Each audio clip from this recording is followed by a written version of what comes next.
Emily, and this is Kay, and we're going to be doing a live today on loneliness. So we're going to talk about a little bit about what loneliness means, how it can differ from feeling alone and being lonely, and then we're also going to talk about how we can get ourselves out of that feeling. This is obviously a public live, so anyone can access it, and we just ask that you consider that if you're going to comment. Obviously, all comments are welcome, but just be mindful that it is a public platform. And then we want to basically aim to start a conversation about loneliness and to help people who are struggling with loneliness to be able to improve little things in their lives. And we at Isorropia, for those who don't know, we are a mental health organisation that provides workshops on things like anxiety, low mood, confidence and self-esteem, and we aim to give people skills and tools to empower them to work on their own mental well-being instead of just going to the doctors and being prescribed medication and things like that.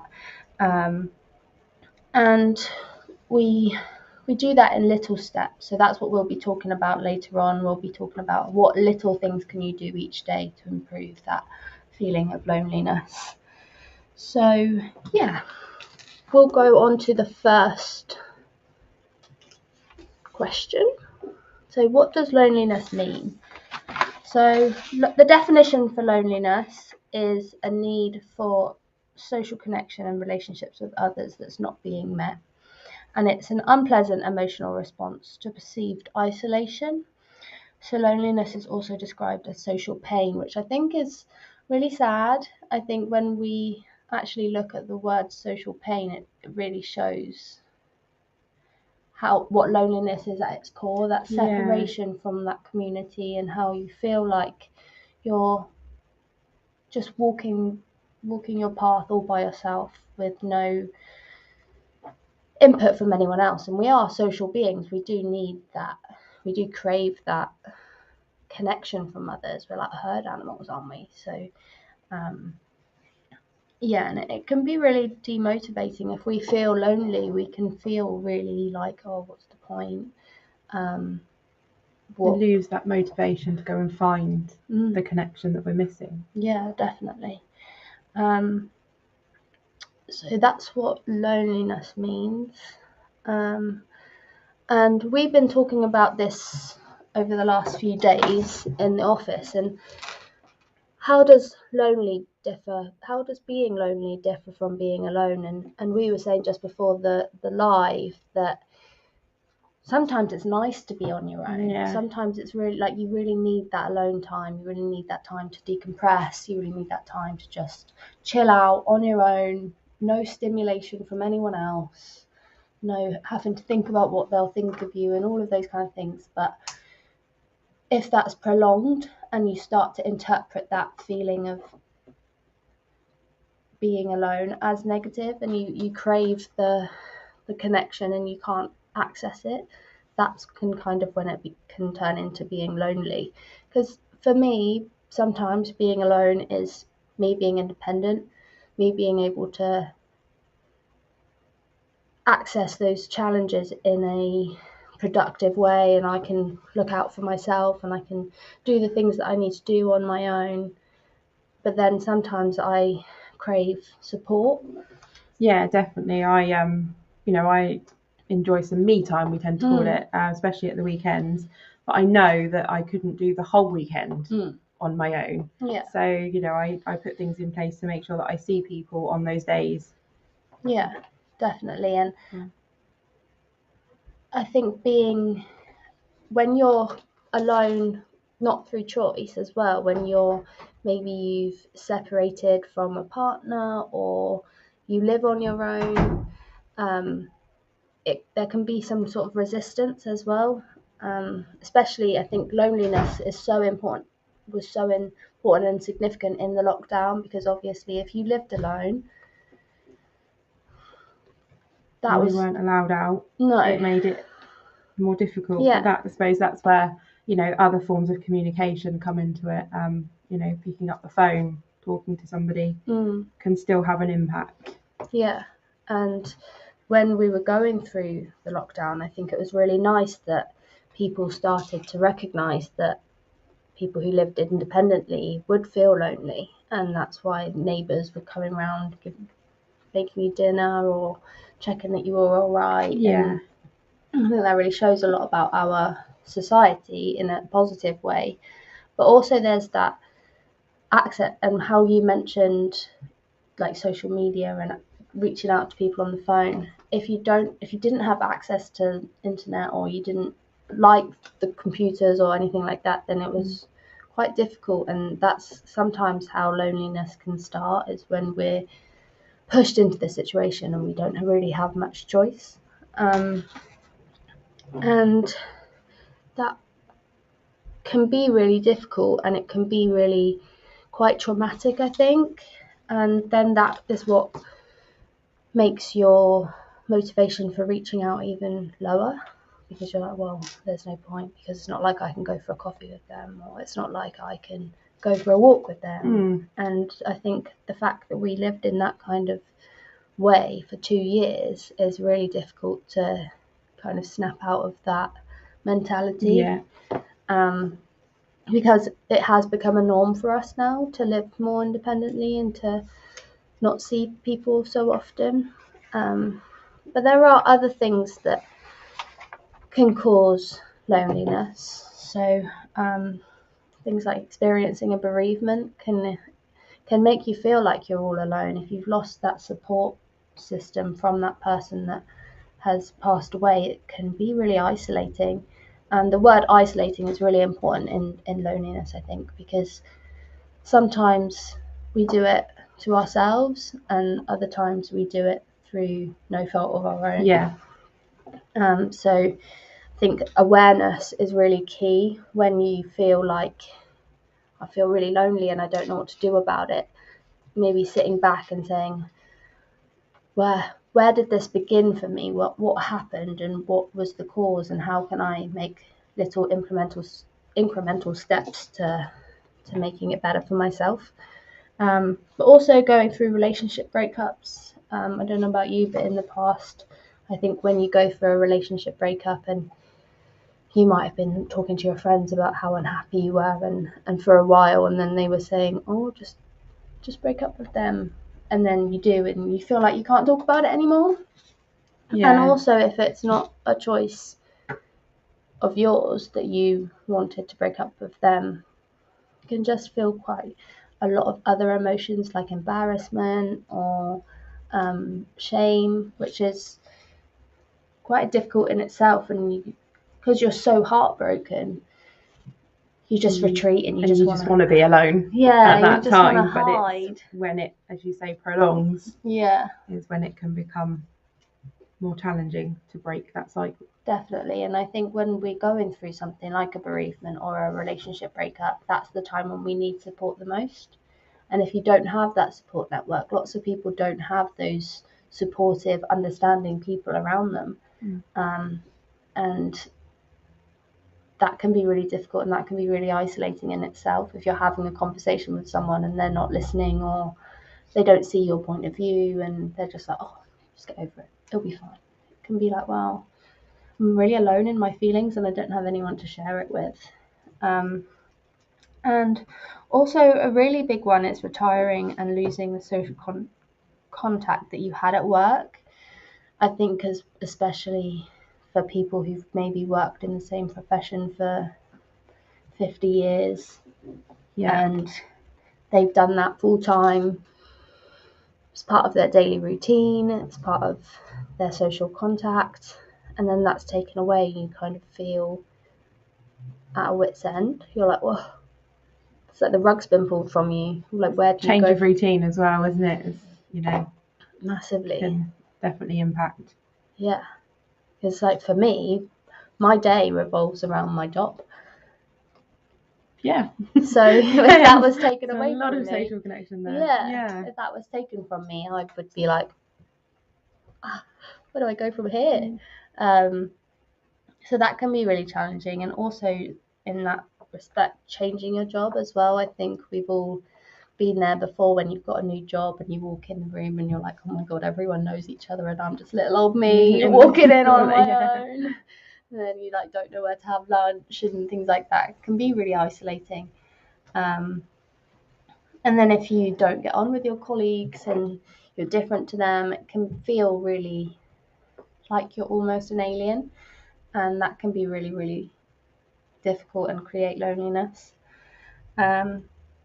So also on that way, starting again in a new place. So if, say, I moved to Scotland, I wouldn't know anyone in Scotland, and yeah, I would be able to FaceTime my mum or my sister or my friends here, but it's not always the same. You want to be able to say to people, come over for a cup of tea, or that face-to-face connection as well certainly has a big impression and can really help.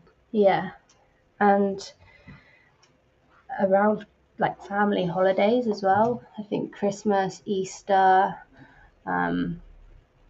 Ramadan, all of those kind of periods of time are very much family orientated, very much community together, celebrating.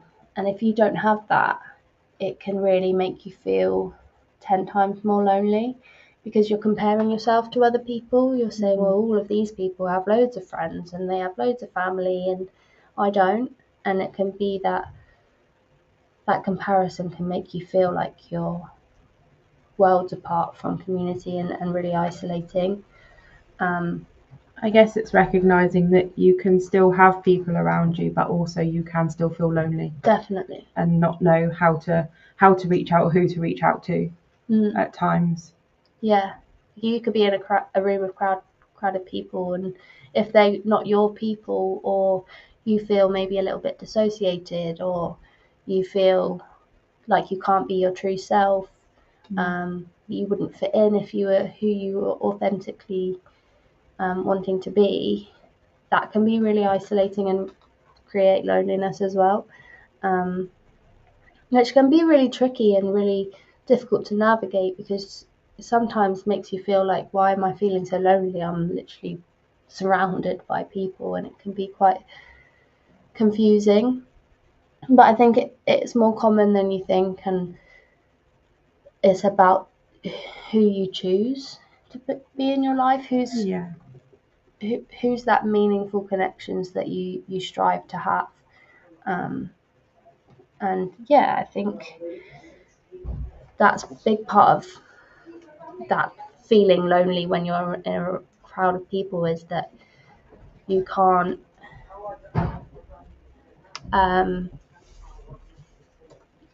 sorry, we missed all of these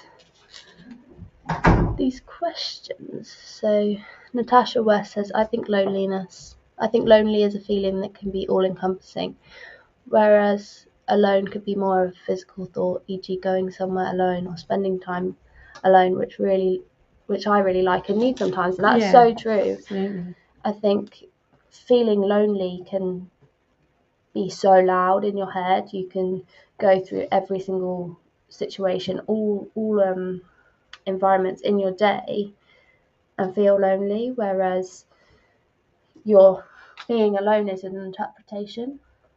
And that's what we were saying before.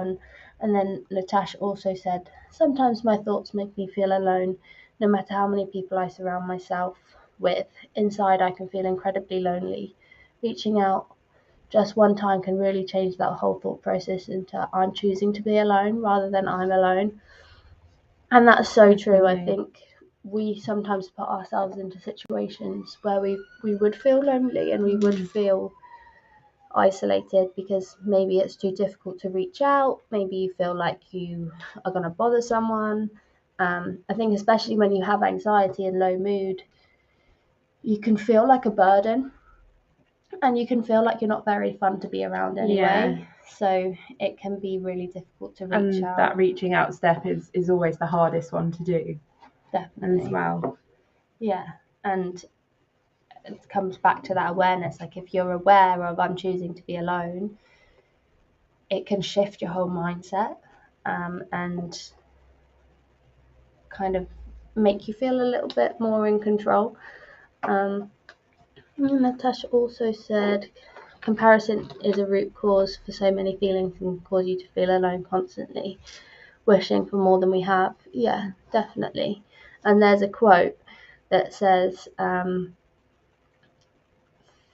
flowers don't compare themselves to other flowers, they just grow. And I really love that quote because it's true. They could be like right next to each other, just blooming, but they're not like, oh, I need to grow faster because this one's. They just do their own thing. Yeah. And comparison is so difficult.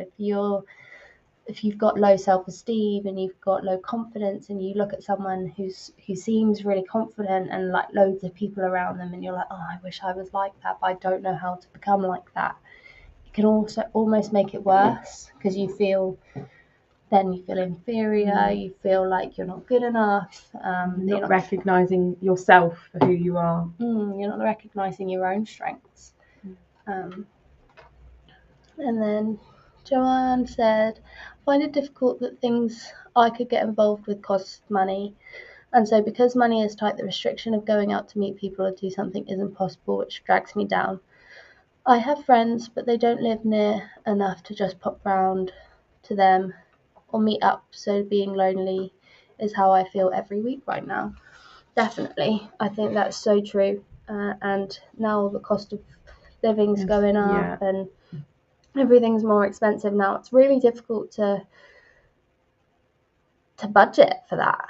And I think if everyone else is going out for coffee or going out for a picnic and you just don't have the financial means to stretch for that, that can be really isolating in itself. And I'm exactly the same as you, Joanne. Most of my friends live on the mainland. Most of my friends have full-time jobs, have their own lives, and we just don't really see each other. Maybe see each other like once a year. And it's really difficult because you just want to cuddle them and you just want to like catch up with them and have a good time with them, but it's so expensive to get to the mainland. And sometimes even I feel a little bit like I'm isolated, and the nature of living on this island is isolating. It can be, definitely. There's such a barrier with the travel costs. So that in itself is difficult, and I think it's about, okay, someone's asking you, let's go for a coffee, and I can't afford that. Say, I've got a good idea. Why don't we make our own coffees, put them in a flask and go for a walk, and kind of try and like meet your own needs and not being afraid to do that, because if someone's invited you out, they want you to come. So they'll fit that around you. And Ruth says, I agree with Natasha. If we focus on what we don't have, we attract more of it. Definitely. What we always say here is what we focus on expands. So if we're constantly telling ourselves, I have no one, I have no one, I have no one. And I've been there before, definitely. I've been saying to my boyfriend, no one loves me. And he's like, excuse me, I'm right here. What do you mean? And it's difficult. It's difficult to kind of get yourself out of that vicious cycle. And if you keep saying to yourself, I have no one, you probably are going to push everyone away. Which then creates more loneliness. And then Jeanette Burt says, I think another thing that can cause it is putting on a mask and acting like everything is fine, then getting home and breaking. Definitely. Especially if you don't want to bring others down and bother them. And that's what we were saying before about everyone has so much going on in their lives and you don't want to add that to someone else's plate. And I think that's definitely an anxious thinking style, because our friends and our loved ones, if they cared about you, then they would want to know, and you're kind of placing that expectation on them, and maybe sometimes they've given you reason to do that. Definitely, I think sometimes people can not hear you, which can make you feel lonely. But most people who have pure intentions, if you reach out to them, they will be there to support you. Yeah. Definitely. So we'll go on to the next question. Thank you guys for those comments. It's really good to kind of hear your side of things as well. So how does loneliness affect our mental health? And we've kind of been going through that as we go, but it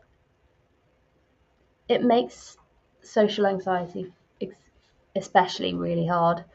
If you're lonely and you feel like you don't have a support network, going out into society can be so scary.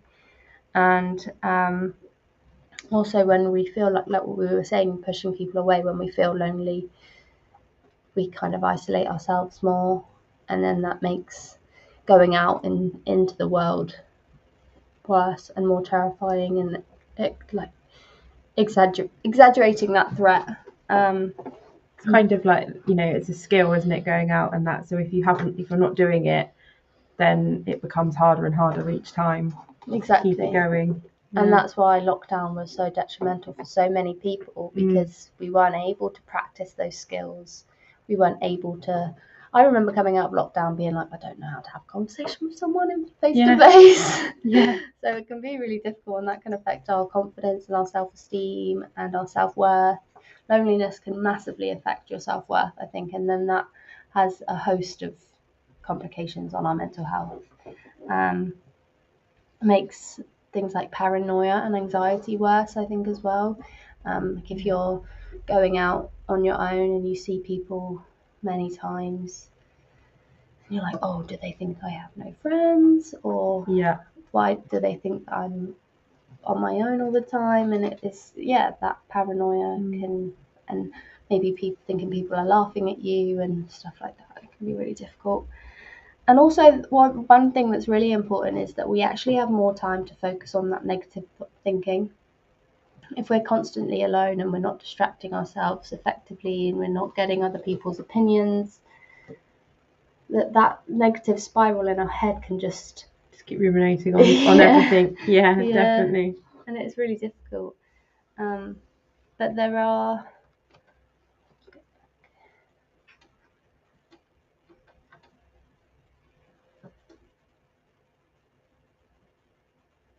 And that's a really good idea that Natasha said, and we'll go on to things that you can do in a minute. But if I haven't seen someone I care for in a while, I try to Zoom or FaceTime them to stay involved, so I have something else to think about other than myself. And that's a really good idea.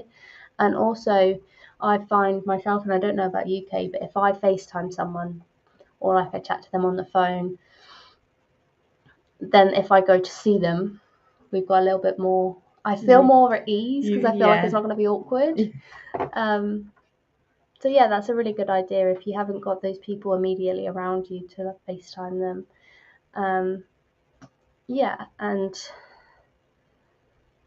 it's nice to see you guys making that connection, even just in the chats and supporting each other, and hopefully helping that sense of feeling lonely and alone in your thoughts and how you combat loneliness. I think that's really nice. And that's kind of why we do the lives, is to reach out to you guys and open up the conversation so that you can identify how you can help each other in the community and wider world. So what can we do to help ourselves to feel less lonely? What do you say? Planning things, I guess, is quite important. It definitely was for me, just to plan small things like into my day that just kind of take my mind off of things. And it might just be, you go down to the corner shop, just, buy a pint of milk just so that you can see somebody to start building those connections back up. Definitely. And doing things, just planning things that you enjoy. So whether that's planning to go to the gym or planning to go and feed the ducks, or planning some self-care times, planning some time to have a bath, have a hair mask, or make yourself a nice dinner, and having that kind of schedule makes you feel like you've got less of a void to fill. because you're constantly doing stuff. And if I know for myself, definitely, if I'm just sat at home on my own for the whole day and it's just overwhelming, like how am I going to fill so many hours of my own company? And it can just be a bit daunting. So that's what I try to do. I try to plan things and try to give myself a little bit of a schedule to make the most out of it.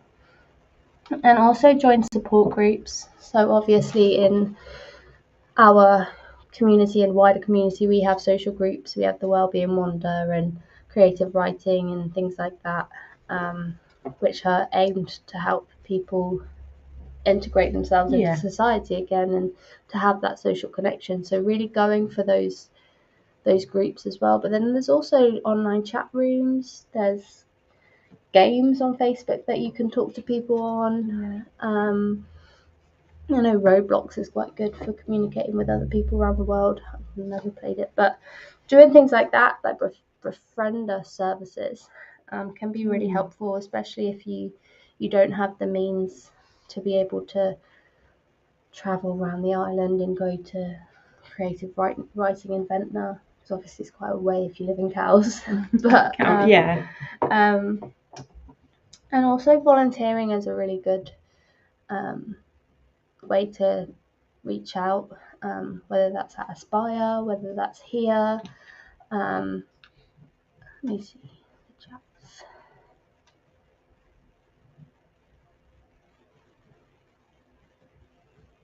I think I have used loneliness to just develop other skills. Obviously, it doesn't stop the negative effects, but allows me to focus on other things that I can change the negative to a positive emotions like achievement. It isn't easy though, it takes constant practice. Definitely. And that's what we were saying about using like scheduled times to maybe do a new skill, learn a new language, and then afterwards, instead of saying, "Oh, I feel so lonely," you can say, "I actually just learn a new language." It's pretty cool. Natasha's put that it's great to know that others are feeling the same way. Not great that they feel the same way, but yeah, we get that. But that, you know, that they do have the same feelings, and then that's something that then, you know, can be shared between two people, and you know that in itself can, you know, it could bond a friendship. Yeah, definitely. And make things grow from there.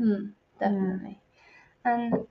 And then that comes to something else that we can do is opening up. So you guys have done that today. You've opened up about how you feel and you've validated each other and you've said, I feel that too, and that's okay to feel, and this is what I've done to try and better that for myself. And opening up and communicating your needs. I think I love that. Sharing together, we can grow stronger together and change and learn to overcome. Definitely, we aren't people who can do everything on their own, and we aren't someone who can just be isolated all the time. We need that social connection and communicating that we need connection and we need help is the first step to feeling less lonely. And then, like what we said about before, about not comparing ourselves to others, because you don't know what's going on. Definitely. Behind closed doors. And Lucy said, anyone feeling lonely can visit us today at the Duck Pond at St Mary's. Isorropia and many others are there today to chat and support you, definitely. So there are, there's a, what would you call it? Like a fair. Yeah, like a fair. Today at I think 12 o'clock. And you can go and have a look and see about a little bit more about us and have a chat to other people and definitely get some connection. Yeah, thank you guys for listening to us talk about loneliness. There's a lot about loneliness going on at the moment in media and things like that. So yeah, it's definitely good to have that conversation and to open that network. So yeah, thank you very much. And if you do need us, then please do contact us on 01983 217 791. We're open 9 to 5, and we're here to have a chat. So if you do feel lonely, then just give us a call and we'll happily talk to you. Yeah. Definitely. So thanks. Share those feelings. Sharing is caring. Okay, thank you guys.